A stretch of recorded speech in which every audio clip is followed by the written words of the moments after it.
नमस्कार, आप सभी का स्वागत है। मैं हूं आपके साथ शुभेंदु सिंह। रुक कर लेते हैं फटाफट खबरों का। नागालैंड फायरिंग पर गृह मंत्री अमित शाह ने लोकसभा में दिया बयान। अमित शाह ने कहा कि यह गलत पहचान का मामला है।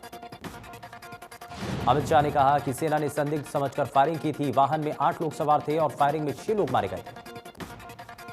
शाह ने कहा कि सेना के 21 पैरा कमांडो को जानकारी मिली थी कि मोन जिले के तिरू इलाके में संदिग्ध विद्रोहियों की आवाजाही हो सकती है और इसके बाद सेना ने वहां पर जाल बिछाया। लेकिन एक गाड़ी वहां से गुजर रही थी और सेना के आदेश पर भी यह गाड़ी नहीं रुकी, जिस वजह से सेना ने गाड़ी में संदिग्धों के होने की आशंका में गोलियां चलाई। गुरुग्राम में बीजेपी की तरफ से 2 दिवसीय जिला प्रशिक्षण कार्यशाला और जिला कार्य समिति बैठक का आयोजन किया गया, जिसमें मुख्य अतिथि बीजेपी के प्रदेश अध्यक्ष ओम प्रकाश धनखड़ शामिल थे। बैठक में हरियाणा के कृषि मंत्री जयप्रकाश दलाल और सोहना से पूर्व विधायक तेजपाल तंवर समेत कई कार्यकर्ता नेता मौजूद रहे। बैठक में कई परियोजनाओं के मुद्दों पर विचार विमर्श किया गया। इस बीच ओपी धनखड़ ने कहा, कार्यकर्ताओं में सीखने की प्रवृत्ति और धैर्य होना जरूरी है। बीजेपी की 19 दिसंबर को मंडल बैठक भी होगी, जो प्रदेश के सभी 308 मंडलों में आयोजित की जाएगी। हर बैठक में करीब 100 कार्यकर्ताओं की उपस्थिति रहेगी। आगामी बैठकों में नगर निगम के चुनाव, पंचायत के चुनाव और नगरपालिका के चुनाव पर विशेष चर्चा की जाएगी। एचपीएससी भर्ती घोटाले पर उप मुख्यमंत्री दुष्यंत चौटाला ने कहा कि घोटाले का खुलासा खुद सरकार ने किया और एचसीएस अधिकारी को गिरफ्तार करके कार्रवाई की जा रही है। पूर्व सीएम हुड्डा पर पलटवार करते हुए दुष्यंत चौटाला ने कहा कि उनकी सरकार में जो भर्तियां हुई थी वो कोर्ट ने बर्खास्त की। वहीं इनेलो सुप्रीमो से भी दुष्यंत चौटाला ने सवाल किया कि अगर उन्हें कोई अनियमितता दिखती है तो वो बताएं, उसमें सुधार करेंगे। नेता प्रतिपक्ष भूपेंद्र सिंह हुड्डा ने कांग्रेस दल की बैठक बुलाई है, जो 8 दिसंबर को चंडीगढ़ में होगी। इस बैठक में विधानसभा सत्र को लेकर के रणनीति होगी। पलवल के गांव रूंधी में केंद्रीय राज्य मंत्री कृष्णपाल गुर्जर ने लगभग 2 करोड़ रुपए की लागत से हुए सड़क निर्माण कार्यों का शुभारंभ किया। केंद्रीय राज्य मंत्री कृष्णपाल गुर्जर ने कहा कि लगभग 62.5 लाख रुपए की लागत से गांव रूंधी से लाड़िया का करीब 1 करोड़ 33 लाख रुपए की लागत से रूंधी से बामनीखेड़ा तक सड़कों का निर्माण कार्य करवाया जाएगा। पलवल के चहुमुखी विकास कार्यों को पूरा करने में कोई कमी नहीं छोड़ी जाएगी। नेशनल हाईवे 19 पर लोगों को जाम से निजात दिलाने के लिए पुलों का निर्माण करवाया जा रहा है। कृष्णपाल गुर्जर ने बारात घर की रसोई बनाने के लिए सांसद निधि कोष से 10 लाख रुपए देने की भी घोषणा की।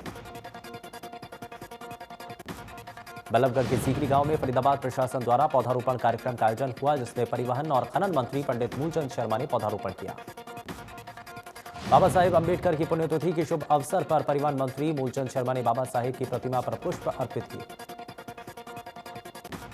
मौके पर शर्मा ने सीकरी गांव में मौके पर मौजूद लोगों से उनकी समस्याएं भी सुनी। कार्यक्रम में कई अधिकारी मौजूद रहे। भूपेंद्र हुड्डा के कार्यकाल को काला इतिहास बताने वाले डिप्टी सीएम दुष्यंत चौटाला के बयान पर गीता बुक्कल ने पलटवार किया। उन्होंने कहा कि आरोप लगाने से पहले जेजेपी और बीजेपी के नेता अपने गिरबान में झांके। हैरानी की बात है कि 700 किसानों की शहादत कराने के बाद भी ये आरोप लगा रहे हैं। बुक्कल ने कहा कि देश की जनता बीजेपी और जेजेपी शासनकाल का काला अध्याय खुद देख रही है। उन्होंने दुष्यंत चौटाला को सलाह दी कि प्रदेश को पीछे ले जाने की बजाय आगे ले जाने का प्रयास करें। पलवल में अमृत महोत्सव के अंतर्गत डॉक्टर भीमराव अंबेडकर का 66वां महापरिनिर्वाण दिवस मनाया गया। पलवल के उपायुक्त कृष्ण कुमार ने रिबन काटकर कार्यक्रम का शुभारंभ किया। साथ ही मां सरस्वती और डॉक्टर भीमराव अंबेडकर के चित्र पर पुष्प अर्पित किए गए। गांव के राजकीय शहीद स्मारक कॉलेज के मुख्यमंत्री अंत्योदय उत्थान मेला का आयोजन किया गया। विधायक राजेश नागर ने बताया कि मेले का मुख्य उद्देश्य जन जन तक विकास पहुंचाना और सरकार की योजनाओं से अवगत कराना है। दिल्ली के स्वास्थ्य मंत्री ने कहा कि हमें सतर्क रहने की जरूरत है, तीसरी लहर को टाला जा सकता है। दिल्ली में कोविड के नए वेरिएंट ओमिक्रॉन का पहला केस आते ही सरकार अलर्ट हो चुकी है। स्वास्थ्य मंत्री सत्येंद्र जैन ने कहा कि नए वेरिएंट को लेकर घबराने की जरूरत नहीं। सत्येंद्र जैन ने कहा कि ओमिक्रॉन से बचने के लिए पहले की ही तरह है, यानी मास्क लगाना है, भीड़भाड़ वाले इलाकों से बचना है। सत्येंद्र जैन ने कहा कि सरकार पूरी तरह ओमिक्रॉन के लिए तैयार है। एलएनजेपी अस्पताल में आईसीयू बेड भी हैं और जरूरत पड़ने पर तत्काल 500 बेड को ओमिक्रॉन मरीजों के इलाज के लिए खोल दिया जाएगा।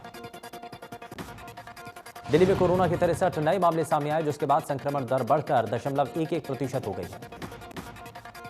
देश में ओमिक्रॉन के मामले बढ़ते जा रहे हैं। अब तक देश में ओमिक्रॉन के कुल 21 केस सामने आ चुके हैं। महाराष्ट्र में कोरोना के नए वेरिएंट ओमिक्रॉन के 7 नए मामले सामने आए। राजस्थान में एक ही परिवार के 9 व्यक्ति कोरोना वायरस के नए वेरिएंट ओमिक्रॉन से संक्रमित पाए गए। गुजरात में 24 घंटों में कोरोना के 48 नए मामले सामने आए और एक मरीज की मौत हो गई। उत्तर प्रदेश में कोरोना के 27 नए मामले सामने आए। राहत की बात है कि किसी की मौत नहीं हुई। न्यूयॉर्क में ओमिक्रॉन के 3 नए मामले सामने आए हैं, जिसके बाद से शहर में हड़कंप मच चुका है। दिल्ली एनसीआर में बढ़ते प्रदूषण को देखते हुए दिल्ली सरकार ने पेट्रोल डीजल वाले कमर्शियल वाहनों की एंट्री पर प्रतिबंध लगाया। इस दौरान नेशनल हाईवे 8 के जरिए दिल्ली में प्रवेश करने वाले कमर्शियल वाहनों को गुरुग्राम में ही रोक दिया जा रहा है। दरअसल NH 8 के जरिए जयपुर, अहमदाबाद, मुंबई, कर्नाटक समेत कई प्रदेशों के वाहन दिल्ली में प्रवेश करते हैं और अब वो प्रवेश नहीं कर पा रहे। ट्रांसपोर्टर्स का कहना है कि उन्हें रोजाना कई करोड़ रुपए का नुकसान हो रहा है। पहले कोरोना के चलते इंडस्ट्रीज को नुकसान हुआ और अब इस फैसले से इंडस्ट्री की कमर टूट रही है। सोनीपत में जिला उपायुक्त ने स्कूलों को बंद रखने के आदेश दिए हैं और इसके बावजूद निजी स्कूल अपनी मनमानी करते हुए स्कूल खोल रहे हैं। वहीं स्कूल प्रिंसिपल ने मीडिया कैमरा देखकर बताया कि बोर्ड की कक्षाओं के फॉर्म भरने के लिए 8वीं, 9वीं, 10वीं और 12वीं के छात्र छात्राओं को बुलाया, जबकि रियलिटी चेक में छोटी कक्षाओं के मासूम बच्चे भी नजर आए। स्कूल प्रशासन ने कहा कि छोटे बच्चों को स्कूल आना अलाउड है। बढ़ते प्रदूषण को देखते हुए सरकार के एनसीआर में स्कूलों को बंद करने के आदेश दिए हैं, जिस फैसले से स्कूल संचालक काफी निराश हैं। गुरुग्राम में कई निजी स्कूल संचालकों ने प्रेस वार्ता की और कहा कि इन आदेशों से बच्चों का भविष्य खराब हो रहा है। स्कूल संचालकों ने कहा कि प्रदूषण को कम करने के लिए सरकार कोई दूसरे कदम उठाए, न कि स्कूलों को बंद करे। चरखी दादरी में छात्राओं ने बस स्टैंड के पास जाम लगाया और जमकर प्रदर्शन किया। वहीं छात्राओं का आरोप है कि बस संचालक बस स्टॉप पर बस नहीं रोकते हैं और इस दौरान छात्राओं ने जाम लगाया। वहीं प्रदर्शनकारी छात्राओं को पुलिस और रोडवेज अधिकारी ने समझाकर जाम खुलवाया। प्रदेश भर से आई आशा वर्कर्स ने स्वास्थ्य और गृह मंत्री अनिल विज के निवास के बाहर अपनी मांगों को लेकर जोरदार प्रदर्शन किया। आशा वर्कर्स का कहना है कि जब तक अनिल विज से बात नहीं होती वो दिन रात धरने पर बैठेंगे। आशा वर्कर्स ने कहा कि हम पिछले 1 साल से अपनी मांगों को लेकर लड़ाई लड़ रहे हैं। आशा वर्कर्स ने कहा कि वैक्सीनेशन में के समय जो भी आशा वर्कर वहां कार्यरत थी उनको सरकार की तरफ से 1000 रुपए प्रतिमाह दिया जा रहा था, जो अब सरकार ने बंद कर दिया। चरखी दादरी में आंगनबाड़ी वर्कर ने प्रदर्शन कर अपनी मांगों को लेकर महिला एवं बाल विकास परियोजना अधिकारी को ज्ञापन सौंपा। आंगनबाड़ी जिला प्रधान ने बताया कि हमारा 5 महीने का वेतन बकाया है, उसे निकलवाया जाए। कुरुक्षेत्र में अंतर्राष्ट्रीय गीता महोत्सव पर परवान पर है और महोत्सव में लोगों की भारी भीड़ उमड़ रही है। अंतर्राष्ट्रीय गीता महोत्सव में सोशल डिस्टेंसिंग की धज्जियां उड़ने के साथ साथ अधिकांश लोग मास्क पहनना जरूरी नहीं समझ रहे। जिला उपायुक्त ने कहा कि कोरोना का खतरा भी टला नहीं है, ऐसे में लोगों को नियमों का पालन करना चाहिए। कुरुक्षेत्र में अंतर्राष्ट्रीय गीता महोत्सव पर जिला लीगल सर्विस अथॉरिटी के लगाए गए स्टॉल न सिर्फ लोगों को जागरूक करने का अच्छा माध्यम है, बल्कि लोग भी यहां पर पहुंचकर अपनी उपस्थिति दर्ज करा रहे हैं। इन स्टॉल्स में सड़क सुरक्षा, पर्यावरण संरक्षण, शिक्षा का अधिकार, वरिष्ठ नागरिकों के अधिकार जैसे मुद्दों के फ्लैग्स लगाए गए। डिस्ट्रिक्ट लीगल सर्विस अथॉरिटी प्रभारी और चीफ जुडिशियल मजिस्ट्रेट ने बताया कि लोगों को जागरूक करने के उद्देश्य से 3 स्टॉल्स लगाए गए। धर्मनगरी कुरुक्षेत्र में अंतर्राष्ट्रीय गीता महोत्सव पर हरियाणा बाल आश्रम में रह रहे बच्चों के सामान की प्रदर्शनी आकर्षण का केंद्र बनी है। वहीं बच्चों की बनाई गई वेस्ट मटेरियल पेंटिंग्स की लोग धड़ाधड़ खरीदारी कर रहे हैं। कमाए हुए पैसों को बच्चों के खातों में सीधा जमा कराया जाएगा, जो उनके लिए भारी प्रोत्साहन रहेगा। कमल शर्मा ने बताया कि महिला एवं बाल विकास विभाग की तरफ से ये स्टॉल लगाया गया, जिससे बाल आश्रम में रहने वाले बच्चों की हस्तकला और प्रतिभा सामने निकलकर आ रही है। कोसली में नेकी की दीवार कार्यक्रम के तहत सामाजिक संस्था द्वारा जरूरतमंद लोगों से कपड़े इकट्ठा किए जाते हैं। वहीं इस कार्यक्रम का विधिवत रूप से कोसली एसडीएम और डीएसपी ने गरीबों को कंबल वितरित कर शुभारंभ किया। जुलाना में बिजली विभाग सख्त हो चुका है। विभाग ने ऐसे लोगों की लिस्ट तैयार की जिन्होंने पिछले काफी समय से बिल नहीं भरे हैं और उनके कनेक्शन काटने के लिए मुहिम चलाई। हरियाणा रोडवेज जुलाना का 8 लाख का बिल था बकाया। काका कनेक्शन इसी कड़ी में हरियाणा रोडवेज बस स्टैंड का 8 लाख रुपए का भी बिजली बिल बकाया था। सेवा सुरक्षा सहयोग का दावा करने वाली हरियाणा पुलिस का गुहला में गंभीर आरोप लगे हैं। रताखेड़ा के ग्रामीणों ने गुहला पुलिस के खिलाफ प्रदर्शन कर नारेबाजी की। पुलिस पर युवक को नशीली गोलियों के झूठे मामले में फंसाने के आरोप लगे। युवक के पक्ष में सैकड़ों ग्रामीण पुलिस स्टेशन पर प्रदर्शन करते हुए नजर आए। वहीं पुलिस पर लगाए गए सभी आरोपों को पुलिस ने नकार दिया। पुलिस ने कहा कि नियमानुसार कार्रवाई की गई।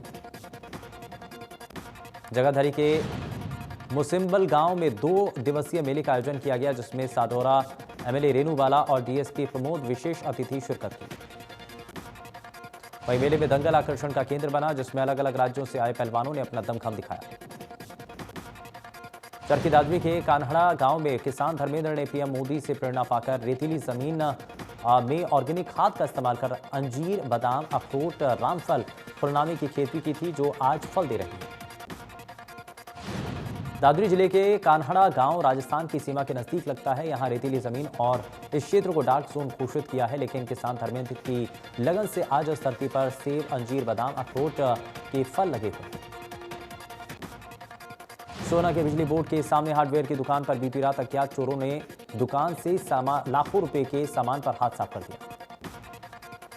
चोर सीढ़ियों के लोहे के दरवाजे को कटर से काटकर अंदर आए और सबूत को नष्ट करने के लिए दुकान में लगे सीसीटीवी कैमरे डीवीआर को भी ले गए।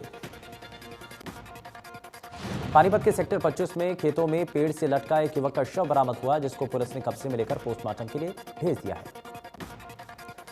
फरीदाबाद में बाईपास चंदावली पुल के पास गड्ढे में एक युवक का शव मिला, जिसके बाद से इलाके में हड़कंप है। वहीं सूचना मिलते ही पुलिस मौके पर पहुंची और शव को कब्जे में लेकर पोस्टमार्टम के लिए अस्पताल भेजा। भिवानी के ईश्वरलाल गांव में सीएम फ्लाइंग और सीआईडी की टीम ने सरकारी यूरिया की दुकान पर छापेमारी की। सरकारी यूरिया की दुकान पर यूरिया खाद ब्लैक में बेची जा रही थी। दुकान पर छापेमारी कर खाद के कट्टे बरामद किए। फिलहाल दुकानदार मौके से फरार है, जबकि दुकान के कारिंदों को पुलिस ने गिरफ्तार किया। फतेहाबाद के हमजापुर गांव में देर रात गुरुद्वारे में घुसे शख्स ने चोरी की वारदात को अंजाम दिया। गुरुद्वारे के अंदर गुल्लक को तोड़ते हुए सीसीटीवी में कैद हुए चोर की तस्वीरें। चोर के द्वारा काफी देर तक गुल्लक तोड़ने की कोशिश की गई। गुल्लक नहीं टूटने पर चोर ने गुल्लक को उल्टा कर नकदी चुराई। फिलहाल पुलिस ने मामला दर्ज कर लिया है। बहादुरगढ़ में खाने पैसे मांगने पर ढाबा संचालक को कार सवार युवक ने 4 गोलियां मार दी और मौके से फरार हो गया। कैथल में एंटी नार्कोटिक्स सेल ने नशा तस्करों पर कार्रवाई करते हुए 2 आरोपियों के कब्जे से 20 लाख रुपए की 815 ग्राम हेरोइन बरामद की। नशा तस्करी में इस्तेमाल की गई स्कूटी भी पुलिस ने जब्त कर ली। पुलिस ने एक आरोपी को 4 दिन की रिमांड पर लिया, जबकि दूसरे आरोपी को न्यायिक हिरासत में भेज दिया। पलवल के आल्हापुर गांव में पुरानी रंजिश के चलते एक व्यक्ति को मौत के घाट उतार दिया। फिलहाल पुलिस ने मामला दर्ज कर कार्रवाई शुरू कर दी है। भारत ने न्यूजीलैंड को मुंबई टेस्ट में 372 रन से बड़ी हार रसीद की है और इसी के साथ उसने 2 टेस्ट मैच की सीरीज 1-0 से अपने नाम कर ली। भारत ने मुंबई टेस्ट जीतने के लिए न्यूजीलैंड के सामने 540 रनों का लक्ष्य रखा था, जिससे न्यूजीलैंड पार नहीं कर सकी और 167 रन बनाकर ऑल आउट हो गए।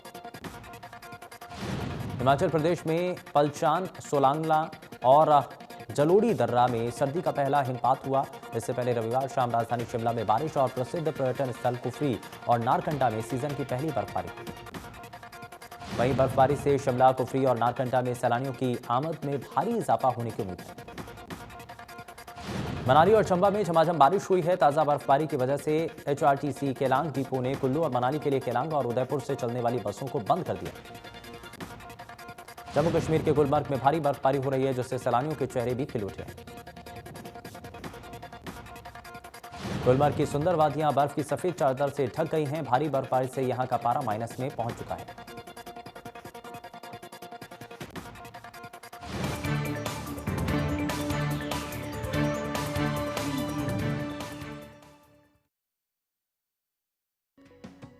प्रेजेंटेड बाय 90 वर्षों से महिलाओं की नंबर 1 आयुर्वेदिक औषधि वेटॉनिक हेमपुष्पा। नागालैंड फायरिंग मामले पर गृह मंत्री अमित शाह ने दिया जवाब। बोले, संदिग्धों की आशंका में हुई फायरिंग, 15 लोगों की गोली लगने से मौत होने पर विपक्ष ने किया था हंगामा। नागालैंड मेघालय ने की अफवाह हटाने की मांग। गुरुग्राम में हरियाणा बीजेपी की 2 दिवसीय जिला प्रशिक्षण कार्यशाला प्रदेशाध्यक्ष ओपी धनखड़ ने किया शुभारंभ। 2 दिन तक संगठनात्मक और अन्य विषयों पर प्रशिक्षण सत्र का होगा आयोजन।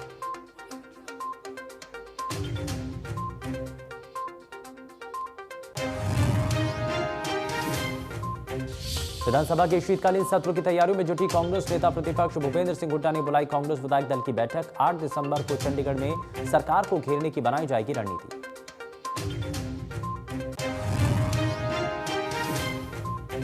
देश में तेजी से फैल रहा कोरोना का नया वेरिएंट ओमिक्रॉन। 5 राज्यों में अब तक मिले 21 मरीज वैक्सीनेटेड भी आ रहे चपेट में। मरीजों में दिखे हल्के लक्षण। अकेले महाराष्ट्र में 8 केस मिले।